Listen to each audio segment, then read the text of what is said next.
All right. I see people coming in, my fellow leader assistants Yes, indeed. and allies. Good afternoon, good evening, maybe good morning to some of the folks across the ocean. Yes, our familiar faces are coming on.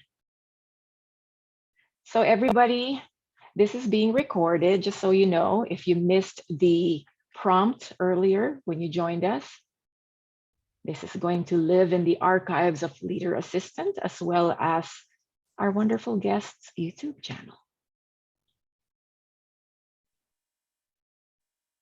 All right, we'll just wait for another minute before it becomes officially 2 p.m.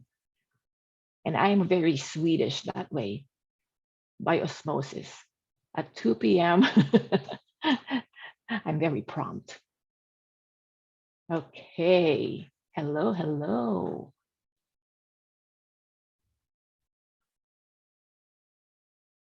Oh, good. Melissa, you adjusted your lighting. Earlier, you looked like you were on some witness protection program. Now I can see you. All right. Well, it's 2 p.m. Pacific time. Welcome, everybody, to this month's Real Talk with Rowe on the platform of Mr. Jeremy Burrows and Al Hussein Madani. Thank you to Leader Assistant for allowing this space for us to continue developing as executive assistants and beyond. I have the wonderful Karen Colligan already on screen, raring to share with us so many beautiful and wonderful nuggets of wisdom, experience, and inspiration. And Jeremy is not joining us today because he is busy being an executive assistant. We all know what that means. And Stuff so it is happens, doesn't it, Roe? that happens. Oh, always, always. And we all have to block our calendars, but that doesn't mean anything if something goes sideways in our executives world. So, Karen, please, you have a few things you'd like to start us off with. So I'll hand over the virtual microphone over to you. Okay, and I'm taking the virtual microphone, so thank you for that, Roe. Hello, everyone. Welcome. I'm calling in from Manhattan today. So we've got some cold weather and we've got the sun setting, and so happy to be with everyone. We will be talking about leadership, and we're going to be talking about your purpose and the importance of leadership within an EA role. And so with that said, let me just tell you a little bit about who I am. So there I am, and it's a picture of me, obviously in New York with the fierce girl. So I grew up in New Jersey, Jersey girl, and I moved to Dallas, and then I moved to San Francisco for work. And I was going to stay in San Francisco for 3 years. I stayed in San Francisco for 30. So don't ask me to do any kind of financials, any kind of exact reporting, because obviously numbers are not my thing. So during the pandemic, I started thinking, do I have any regrets? And I really couldn't think of anything except that I've never lived in Manhattan. So I thought, well, I could change that. And once I put that out into the universe, it is almost astonishing how quickly everything worked. And I am convinced it's because my mother, who was in heaven, was like, you get back to the East Coast. So nevertheless, on November 11th, 2020, I moved to Manhattan, right in the middle of it all. And this picture was taken the first day, my full day in Manhattan. So that picture was taken November 12th, 2020. And it was my welcome to New York. And I thought the fierce girl was a perfect way for me to welcome myself to Manhattan. So that's just a little bit about my personal background.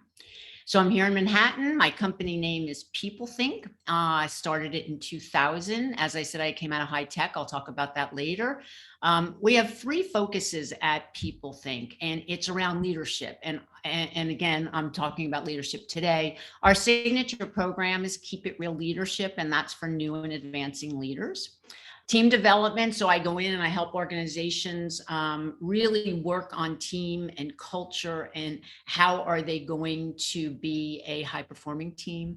And then I do a lot of coaching work, a lot of what I call growth coaching. And as indicated, my headquarters is in Manhattan. So just a little bit, so you have some idea who's chatting with you here today.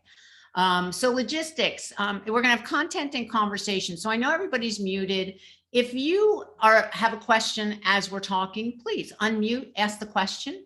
If your preference is to put it into a chat, then put it into a chat. Both Rowe and I will be watching to make sure that we're watching the chat. Would love to see your smiling faces on camera. And I know sometimes that works and sometimes it doesn't. And the best and most important thing you guys have to do is be kind to the facilitator. And I am the facilitator, so please be kind to me. So those are the logistics. All right, here we go. What are we gonna do? We've got 3 things we're gonna do. We're going to really talk about your purpose in an EA role and why it's so important for you to understand what that purpose is. We're going to talk about owning it. Who am I and what do I own around this role? And we're all leaders in our own right. And again, my love is leadership. And so we're going to talk about what that really means for you. And we're even going to do a little baby exercise because I can't help myself to really keep you moving forward and thinking about, how am I going to show up? So that's what we're going to do today. And I'll just look around. Does anybody have any questions? Yes, no, maybe. So we're good. Chats are empty. Good. We like that as well. All right. So I like and read that. So I love this quote. And the reason I love this quote is because in the world that we live, whether it was 5 years ago or 5 years forward, so many people really try and tell us, this is something you can do. This is something you should do. Maybe you should, maybe you shouldn't. And so what I always want to encourage people is to really let you know that whoever you are is absolutely perfect. And we have to get the people who are trying to say, do this, do that, kind of screen them out, try and get rid of them. So we want you to be exactly who you are. And that's what we're going to talk about a little bit today. All righty. So when Rowe and I were talking back in January about what we wanted to bring forward here and some concepts, we talked a little bit about the title. And we talked about, what does everybody call themselves? And so I came up with 15, and I'm sure there's many, many more. So let's just take a little gander at what I see here.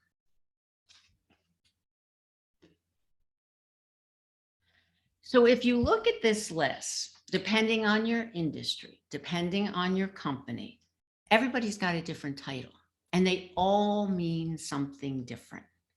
What we have to recognize is every one of us has different needs. We have different wants, and we just have to honor each other for whoever they are and whatever role they have. So take a look at these 15. Is there anything that is blatantly missing from this 15? You can again chat or take yourself off mute.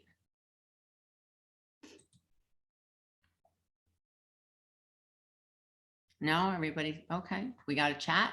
Let's see what we got. It looks great. Okay, Naomi, thank you for that. So here's the way when I think about your role, and it's the same exact thing as when I talk about leadership. If we say a doctor, we meet a doctor and he or she is a pediatrician, what do we know? We know he or she takes care of children. Oh, okay. That's okay. Got it. Somebody says they're an estate attorney. Oh, okay. I kind of know what they do. I don't know how they do it, but they take care of estates and trusts. Someone says you're an executive assistant. Someone says you're administrative assistant. Someone says you're an executive business partner. What does that mean? It means something different to everyone. And that's exactly the way leadership is. When someone says I'm a leader, well, I don't know what that means. I need a little bit more specifics. So when we think about your role, it's important to recognize everybody's going to have a different level of knowledge about your role and a different way of thinking about your role and a different way of defining your role. All righty. So this for me, I mean, I don't know how else to sum it up. It's important for each of us to own our role, own our title, and own our voice. And this is where I'm going to come in and talk a little bit about purpose. So what is your purpose in terms of how you're going to grow your career?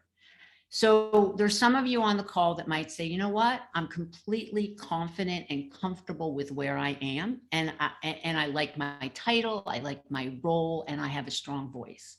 Other people may say, you know what, I want to develop a little bit. And so what I want to do is I want to become an EA to one of the C-suite. Great.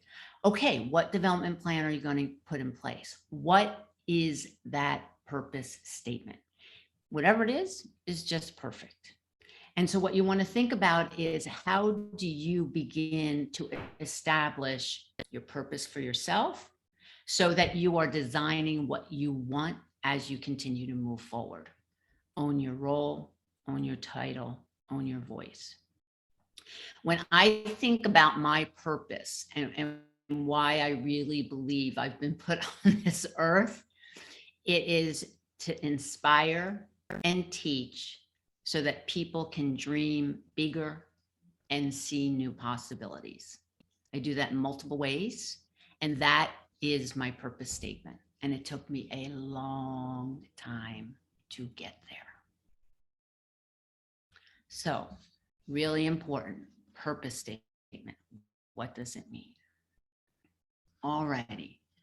So one of the things Rowe and I talked about, and Rowe wanted me to talk about, was what do I see out in the market? And so I thought about it, and I'm going to give you 3 scenarios of 3 clients that I have, how they use their executive assistant or their administrative assistant or a senior administrative manager. And just talk about the skills and the competencies needed for each and what I am viewing as I continue to see the growth of your role. So the first one is a pharmaceutical company. The leader is an SVP. And in her organization, she has 6 people who report to her. So 6 functional groups report to this SVP. The SVP has a chief of staff, and the SVP has a senior administrative manager. What's interesting about this is that there's an administrative assistant for each of those 6 functional areas. So they report into the functional area dotted line. They hard line into the senior administrative manager. So what he does is he manages all 6. He works with them. He's their leader. He does their performance reviews. He does their comp plans. He does team development. He does their professional development. He helps when the team, like if one person's overloaded, he helps move the workload through the other groups. And so what happens there is he also has administrative responsibility for the senior executive. So he's got a pretty darn full plate. When I think about the skill sets that it takes, it is, everything around, you have to be able to multitask, obviously, prioritize tasks, absolutely. You have to have excellent time management skills. You have to be able to have amazing communication skills, both verbal and written. You have to have attention to detail. Now, what's happening for him is he now has to also think about the competencies around leadership. So now he's getting into a whole nother level, and he is called a senior administrative manager.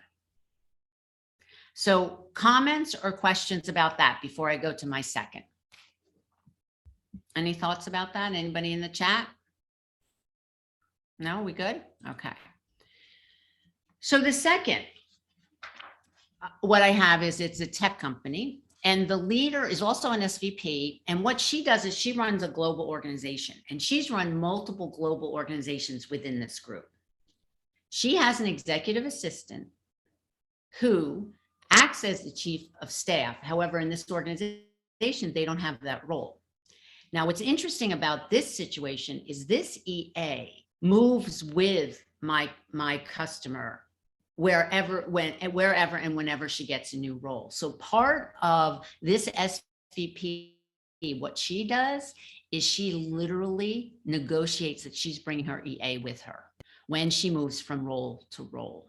So this EA is a confidant. That EA is a coach. That EA is paying attention to the culture of the organization. That EA is the eyes and ears of this particular SVP. So we've got 2 SVPs, 2 different industries doing 2 different things. Goes back to that slide of mine. 15 different names I came up with. Every role is different. What's your purpose?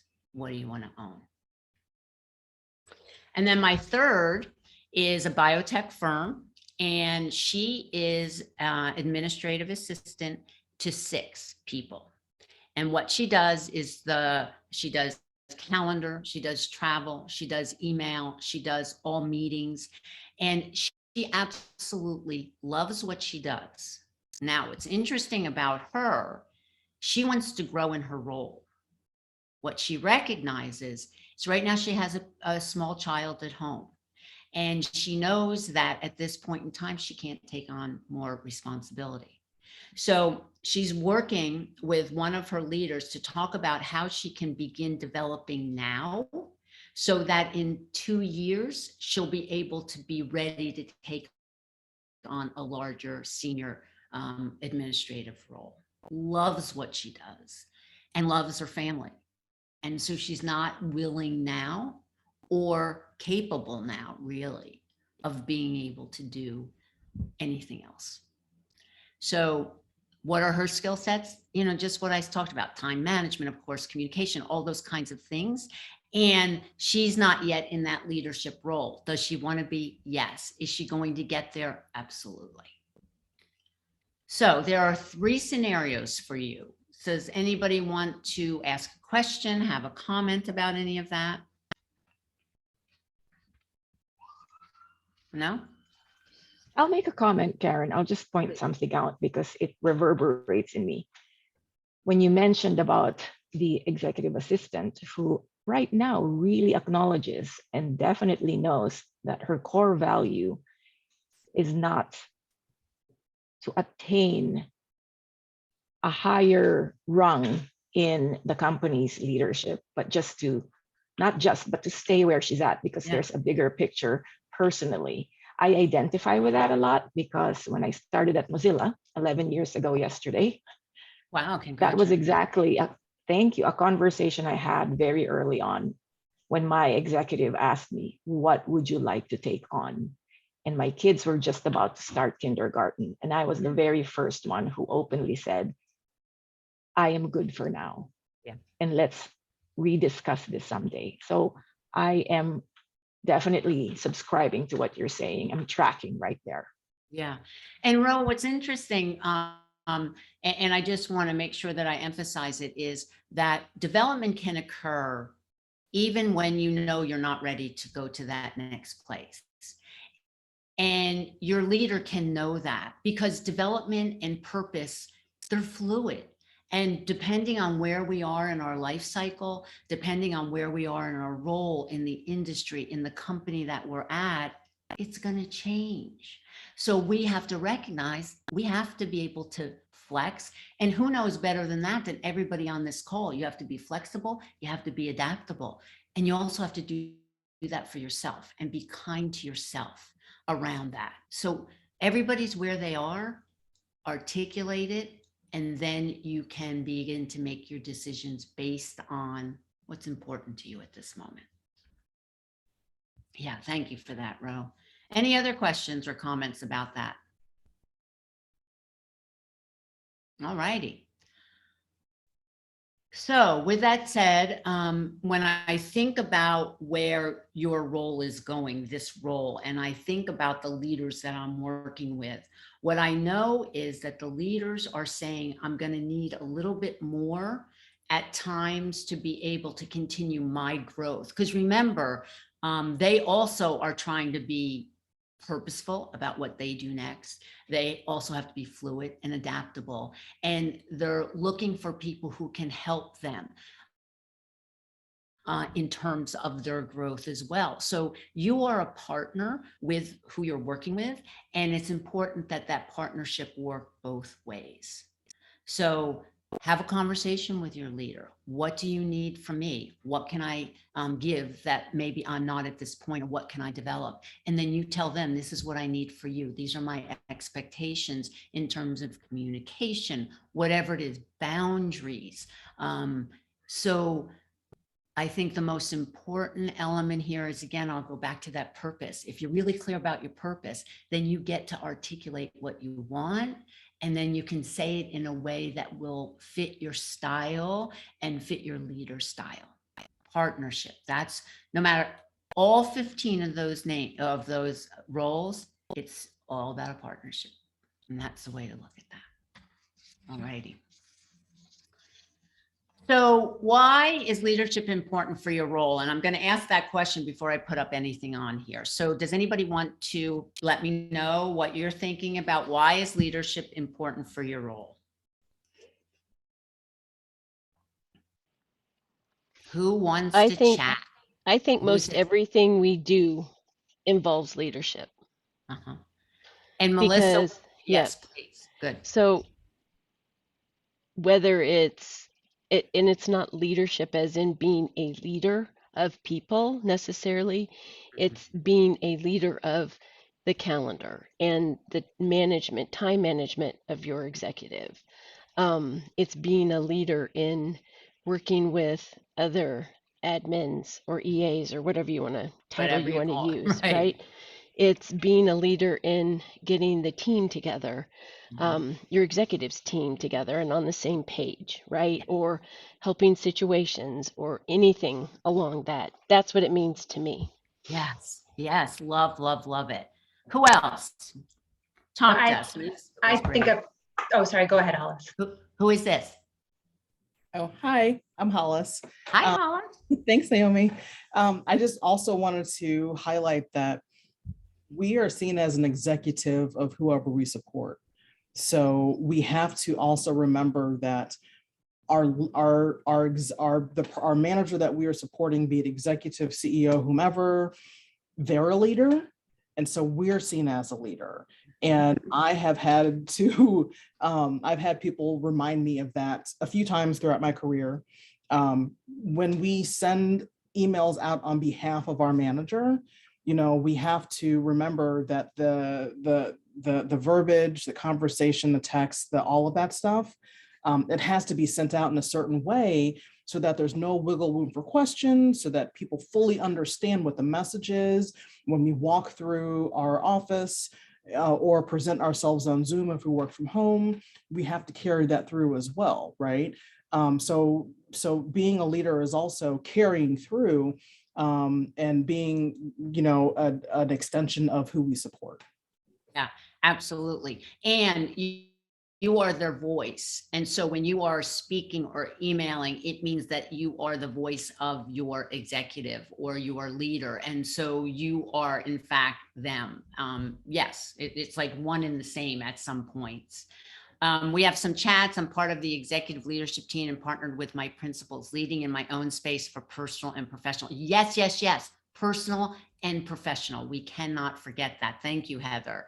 We've got Kristen, provide positive examples, be a role model. Absolutely. Angela, I like to say we are always on stage. Yeah, you are. You're always on stage. And we all have bad days. I don't know about you guys. I have bad days.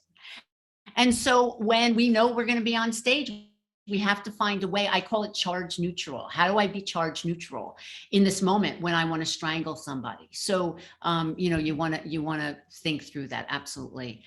As I like to say, Heather says we're a package deal. Yes, yes, yes, indeed. And then I think Naomi was going to speak. Is that right? Is that Naomi? Yes, sorry, I was going to raise my hand and then I had a little chaos to the side. I think also part of being our version of a leader is being brave enough to speak up, to say, hey, I know my team and this is what I recommend. That I just got a new boss 2 months ago and he said that he's never had an admin speak up in staff meetings. And I was like, well, what do you mean you've never had that before?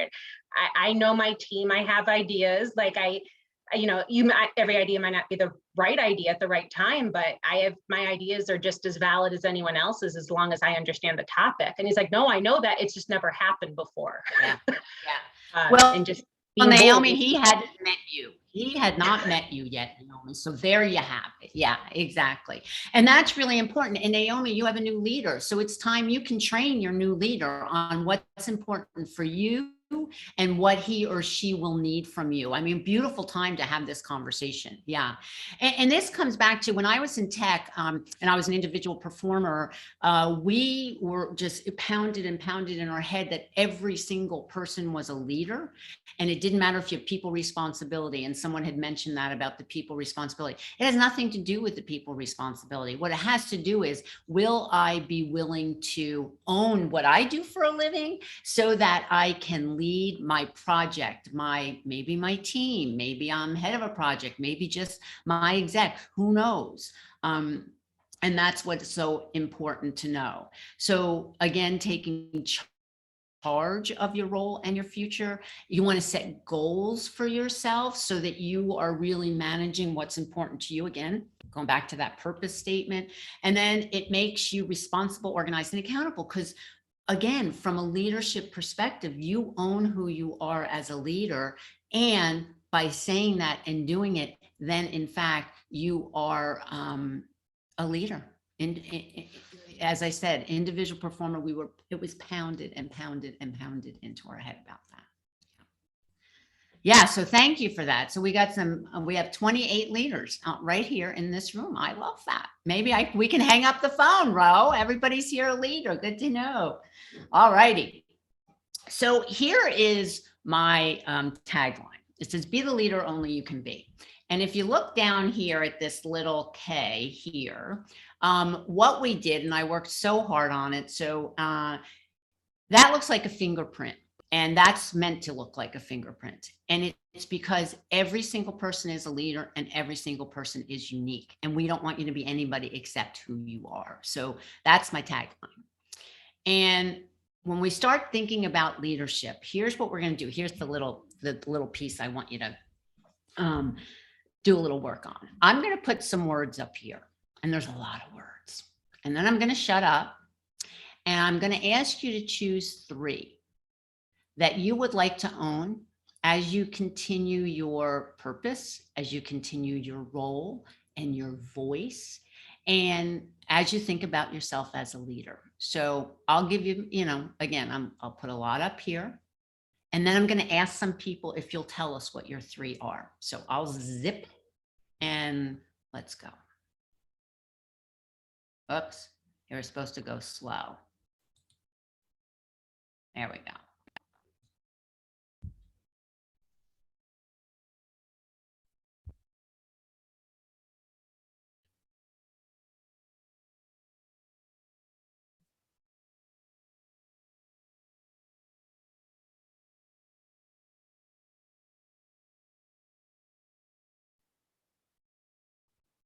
Three, please.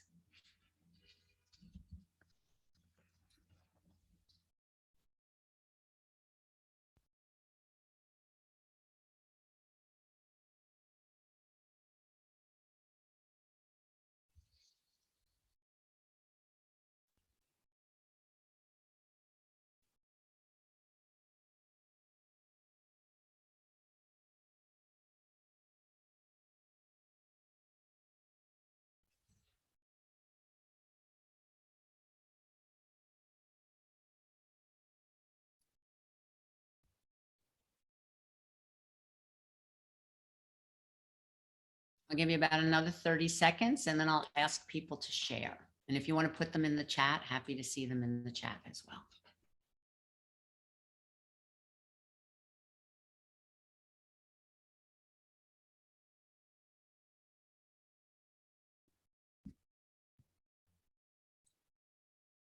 Oh, we're getting some in here already.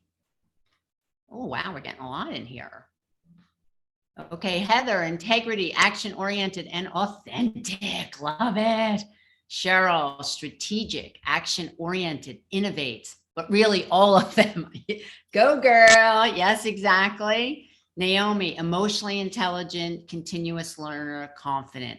And you know, for me and what I do for a living, that EI, that emotional intelligence, is more important than IQ. I call it EQ and IQ and BQ. And the BQ is your body quotient. You need all three of those to be a full person. So emotional intelligence, yes, indeed. We got Rowe, continuous learner, integrity and bold. Yes, love it. Aaron, empathetic, continuous learner, listens. Nice, nice.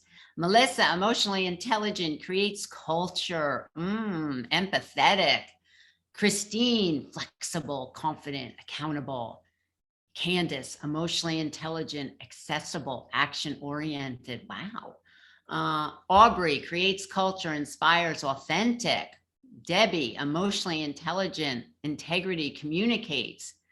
Kristen, loyal, creative, knows when to let go. Yes, indeed. I don't even have that up there. I have to add that one. Yes, love it. Aaron, integrity, adaptable. Wow, we got all kinds. Okay, so somebody speak up. Talk to us. Somebody besides me. Who wants to speak up? You're three. I'll speak up in regards to my comment about knowing when to let go. And I feel like that has been something that has come with my own personal growth and my professional growth, because that really, knowing when to let go helps you not want to strangle people as often. That's good. We don't want to visit you in prison. No, we do not. Yeah. No. But it also, it just is helpful when sometimes people just do things the way they do them, and you just have to figure out what they're willing to change and what they're not going to change. And that's where creativity comes in, but also learning when to let go. Yeah. Yeah. And what's interesting for your words, Kristen, is you also have loyal in there. So you're going to be loyal, obviously creative, and know when to let go is that boundary thing, isn't it? It's about knowing when, you know what it is, you got to let it go. I'm going to go back to that charge neutral. They are who they are, and move on and not take responsibility for it. Exactly. Yes. Yeah. Good. Who else? Erin, I'm going to add something to what was said about knowing when to let go, because one of my words is continuous learner, because to me, that also means you're knowing that you don't know everything. So you're able to let go of control, because there's always somebody else who knows more than you do. Not on everything, and you also don't know everything. And also there's a vulnerability piece to being a leader, because you need to be grounded in those things that you aren't an expert on. And Rowe, what I always say is that the greatest leaders are the ones who surround themselves with people smarter than they are. And I'm smart. Everybody on this call is smart. As you said, Rowe, I don't know everything. I don't propose to know everything. I don't want to know everything. And so I will surround myself with people that are smarter, so that in fact we can get to the best end product. And sometimes that's hard. Sometimes that's hard to let that go. And that ego, there's some ego. And so your word vulnerable is, I love the word. And you know what? I don't have that word up there. I have to update this slide. Thank you all very much. Right now I'm adding vulnerable and when to let go. Yes, indeed. Yes. So let's take one more out loud. Work with us. I'll share. Who's this? This is Hollis again. Hello. Okay, Hollis, great. I just, from a place of, I started my job last May, right? And a lot of us, we've gone through a transition of starting a new job. So we have new feelings and new words might pop out to us. So for me, it's strategic, inspires, and dependable. So, working towards having a new team that sees me as dependable, and setting the groundwork for them to see me as dependable, being strategic in how I work. So I currently support 5 leaders, soon to be gonna split that up into 3. So being extremely strategic, Yeah. and how I support and shifting and being agile, and then inspires. I work for a DEI consultancy firm, and everybody that I work with has inspiration or inspires other people through the work that they do.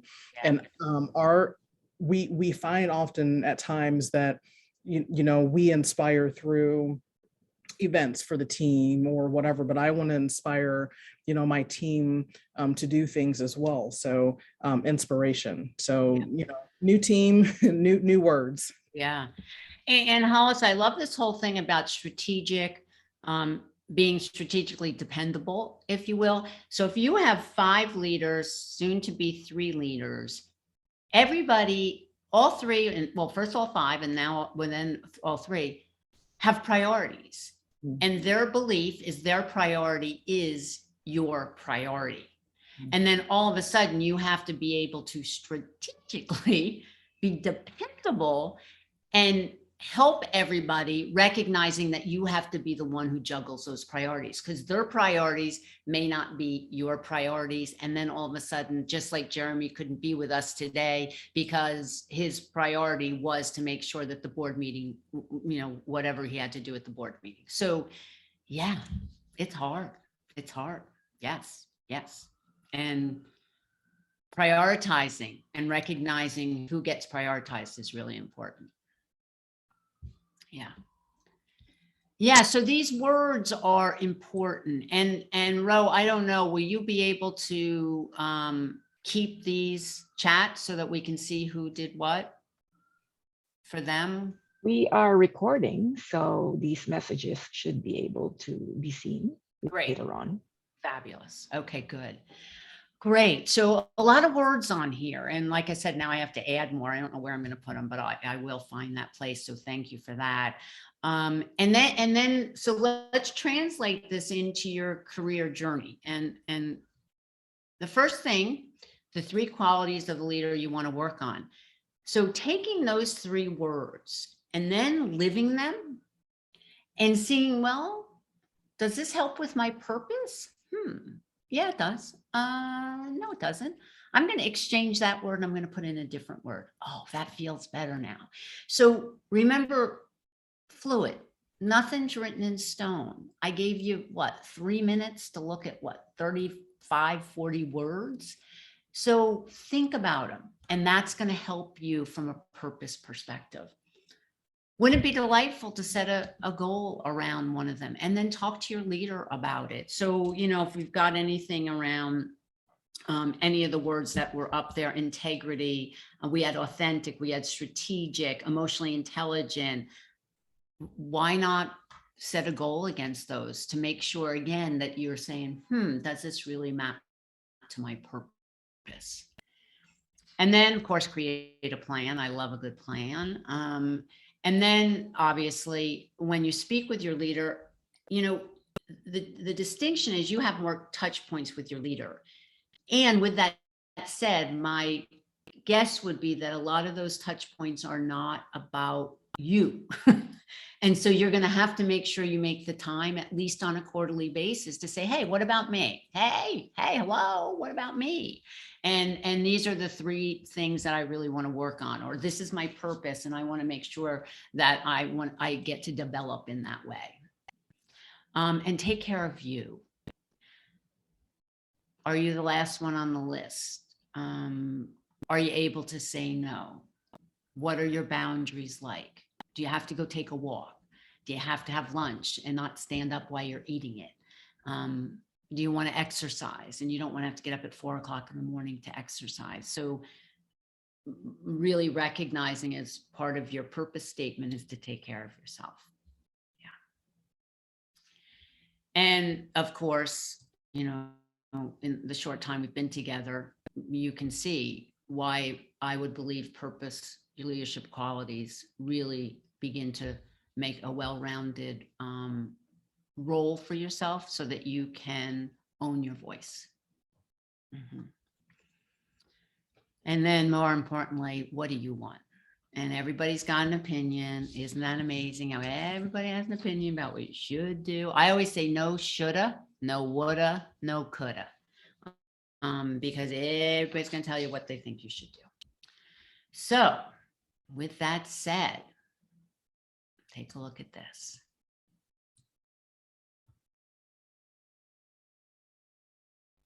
So be kind to yourself, be adaptable, flex, nothing written in stone, be fluid, and gain some clarity around purpose.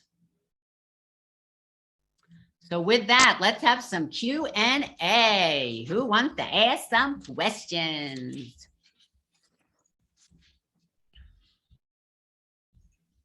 I'm ready. Karen is always ready. I have a Naomi. question. Oh, go sorry, ahead. Go ahead, Marylee.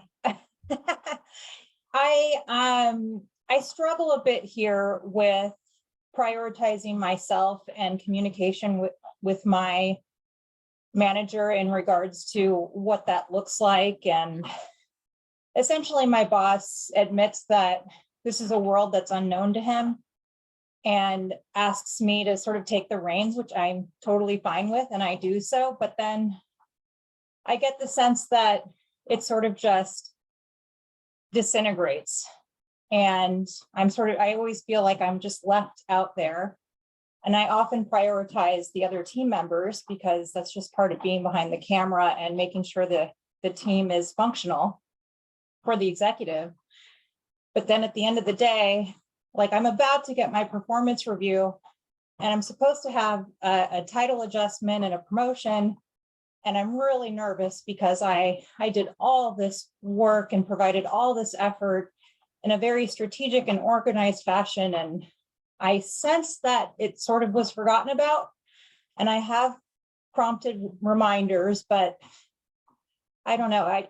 I'm worried that I'm not quite sure how I can approach this in the future to let my executive feel like he's not so out of touch with this role altogether. And who was just speaking? Oh, this is Kristen. Who was that? Oh, Kristen, Kristen, I could, yes. yeah, I didn't see who it was. Well, does anybody else want to speak before I speak? Because you're on the trenches of that. Anybody want to help Kristen out? Okay, so then what I will say to that is this, and I will say to everybody on the call, what you do every day and what you work on every day is accumulative. And when it comes to performance reviews, I don't know how often you get them. I think a once a year performance review is a little cuckoo. However, that's a different conversation. What I believe everyone should do is to keep a file, whatever format you have, whether it's on your computer, that you begin keeping it all documented of what you are doing, so that in fact, when you sit down to have your performance review, you can sit down and say, okay, in January we worked on this, in February, and my guess is most leaders are going to go, oh my goodness, I forgot all about that. Oh my goodness. And you will have forgotten about it because you would have moved on to the next thing to check the box because you have so much to do and you're so busy. So in this particular case, Kristen, help your leader to help you. Because if he's lost and he's not really sure how to work with you and how to form that partnership, teach him. What do you need from him? What are the expectations you have of him? And let him know, here are some expectations I would like you to have of me. And here's what I've been working on, and let me document it. Keep it simple, but say, this is what I've worked on. And then what happens is it's a talking sheet for you, Kristen. And then all of a sudden you get strength in that because you look at it and you're like, holy moly, look at everything that I did. So it's a way for you to be planful and a way for you to help your leader to help you. I like that. Thank you. And I've done most of that, but I like the suggestion of having essentially the transparent conversation of what can I do to, to make you help you feel more informed and not overwhelmed. And I do feel that he appreciates me. And I think he's just kind of old school and is like, I'll just pay her more. Yeah. And you know, there's nothing wrong with that. There's nothing wrong with that. I know, and that's when I start thinking, like, at the end of the day, if I had to choose, what would I want more of? Of course, that would be it, but that doesn't leave me with a good feeling. Right. Yeah, because we're talking about two different things here. We're talking about the extrinsic, Kristen, which is the, you know, competitively compensated. And we're talking about the intrinsic. Do I feel valued, connected, and challenged? And those are the three reasons that all of us really go to work every day. The intrinsic, of course, we have to be, I mean, extrinsic is just, you know, that's a no brainer. That should be off the table. So it's the intrinsic that we all, well, most people show up for work. So thank you for that. Any other questions? We had another question. Heather, was that your hand up? Did I see a hand up, Miss Heather? I did. I actually was going to just perhaps contribute to what Christian was saying. One of the approaches that I have taken is, someone had mentioned a break book, but I would do it for how they will benefit on the other side of the partnership. And it is an ongoing education. That's part of our role, is to educate our principals as to how they benefit from it and have it as part of the whole conversation. And they go to meetings to advocate for what is needed for their agenda items, their business unit, the company.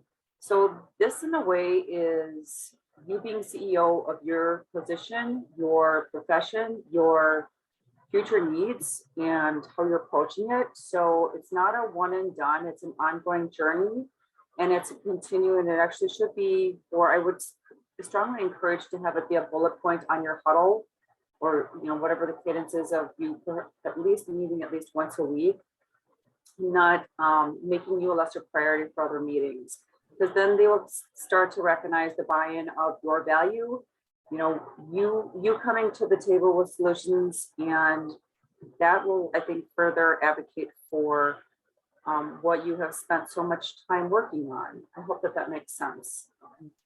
Yeah, and what I will add to that is it's important for you to advocate for yourself, because DK, they don't know what they don't know. And so if you're not advocating and letting them know, and I love your words of CEO, I wrote down, CEO of your own profession. Yeah, if you don't advocate for yourself, they're just going to move on to the next thing. So really important to do that. Love that.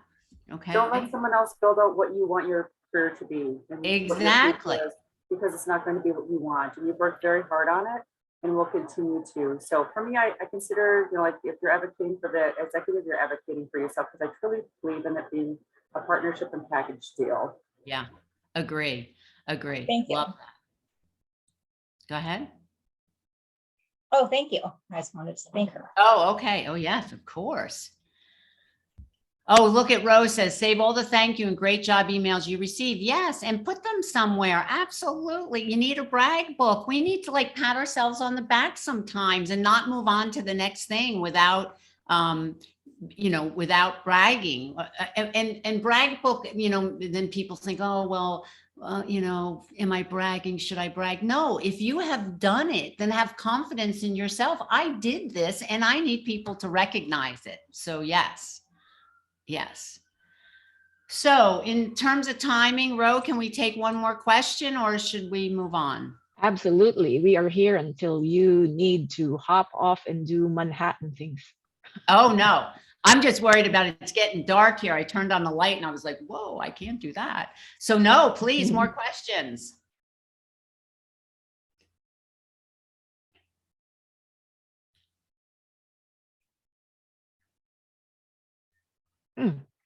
Okay, so I know it's burning in their minds, I think, right?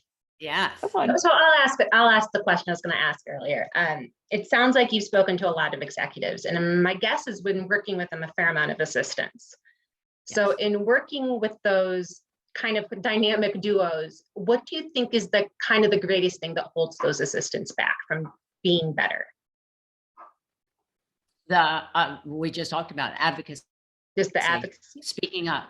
And no, Naomi, you brought it up before. Your leader is like, what's going on in these staff meetings? And everybody on this team, I mean, everybody on this call is incredibly smart. And to bring that intellect to the table and let them know you have expertise, a ton of expertise, and you have opinions. And who knows the culture better than the people who are sitting right in the middle of the culture? So yeah, you have to be an advocate for yourself. Absolutely, advocacy. Great. Yeah. Thank you. Sure. Who else? I have one. Great. How many times do you hit your head against the wall with your leader about growth? So my leader, rather than working with me on any projects, goes, well, go work with so-and-so, go work with so-and-so, rather than taking the time because they know my voice. Well, if I talk to them, I don't know your voice. I still know their voice of your voice. And I'm literally like at that, like, have I hit the wall? Is it time to change? So does anybody have a comment for Erin before I chime in? I have one thought, which is no one will know the answer to that other than you, to me at least. Like, you have to decide when you think you can't go any further. And are you okay with that? And if you are, okay, like, you know, at least now know what your boundaries are. And if you're not, then that's the time to start finding the next right home. Yeah, perfect. And the other thing I'll say to that, Erin, is if you go back to that, all those words that we put up there, and you think about your 3 top ones and, you know, look at those and what were the ones that really popped for you. That's important for you from a purpose perspective. And you want to make sure that you're living your purpose and not someone else's purpose. So listen is what I'll say. Because listen was up there. Someone also said that was one of their words. So My listen. word is continuous learner. So Oh, well, there you go. Yeah. So, all right. Anybody else? How do you make time for everything? Oh, let's write a book on that, ladies, and we are gonna be rich. I love it. You know, there's a great book. I have a list of books that I'm going to show you guys in a little bit, and it's called Eat That Frog by Brian Tracy. And it's about perfectionism and it's about procrastination. And the book really, it's a tiny little book, which is why I love it. And it really goes through how to prioritize and how to get your day going and that type of thing. And because it's never ending, Melissa. I mean, no. I own my own Exactly. company. It's never ending. And there are Sundays when I have to get online at 2 o'clock in the afternoon and I am cranky because I'm thinking, I don't want to. I have other things to do. And at the end of the day, what do? I get on the, 2 o'clock, all right? I'm getting myself to 2 o'clock. So you have to find what your boundaries are. You have to find what your kind of your mojo is, and you have to figure out what you're going to say. And there are times I have to say no. Yeah. So look, it's already in the chat. Yeah. Eat that frog. Love it. And so, Melissa, I really wish I had an answer for you, and I promise you I do not. Yeah. It's okay. I haven't found one yet either, but I try. Yeah. Yeah. Oh, and I'm incredibly organized, and I've read Eat That Frog multiple times. I made a mind map of it, and I use some of that. So, I pull from here and pull from there and do the best that I can. Yeah. And if you all think you can hear a siren, you can, because there's a siren coming right by. My building is not on fire. I promise you. Yes. This is my life. Yes. Okay. Just like you're in New York. Yes. I'm right in the thick of it. Any other questions? I'm going to turn on a light because I'm looking really kind of dark there. Because it's getting dark here. Oh, now I look. No, I'm going to turn that light back off. I'm going to pose one last question. So we Okay. can Right. release you into whatever evening festivities you have or more work.